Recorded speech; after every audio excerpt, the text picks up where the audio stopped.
বাংলাদেশে শেখ হাসিনা সরকারের পতনের পর ভারতের সেভেন সিস্টার্স রাজ্য মেঘালয়ের পর মণিপুরেও কারফিউ জারি করা হয়েছে। বুধবার আসাম সীমান্তবর্তী ফেরজাওল ও জিরিবাম জেলায় এই কারফিউ জারি করে স্থানীয় প্রশাসন। প্রশ্ন হলো, শেখ হাসিনার পতনের সঙ্গে এই দুই রাজ্যে কারফিউ জারির সম্পর্ক কি? উত্তর হলো, অনুপ্রবেশ ঠেকাতে এমন সিদ্ধান্ত নেওয়া হয়েছে। গত সোমবার ভারতের উত্তর পূর্বাঞ্চলীয় রাজ্য মেঘালয়ে কারফিউ জারি করা হয়। মেঘালয়ের সঙ্গে বাংলাদেশের প্রায় ৪৫০ কিলোমিটার সীমান্ত রয়েছে।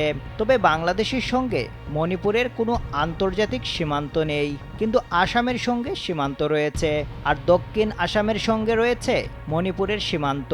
এ কারণেই রাজ্যটির আসাম সীমান্ত সংলগ্ন ফেরজাওল ও জিরিবাম জেলায় কারফিউ জারি করা হয়েছে বলে জানানো হয়েছে। এদিকে বাংলাদেশের অন্তর্বর্তীকালীন সরকারের প্রধান উপদেষ্টার দায়িত্ব নিতে যাচ্ছেন শান্তিতে নোবেলজয়ী অর্থনীতিবিদ ডক্টর মোহাম্মদ ইউনূস।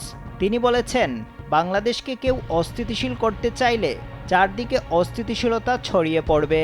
প্রতিবেশী মিয়ানমার, ভারতের সেভেন সিস্টার, পশ্চিমবঙ্গ সহ সব জায়গাতেই এই অস্থিতিশীলতা তৈরি হবে বলে আশঙ্কা প্রকাশ করেছেন তিনি।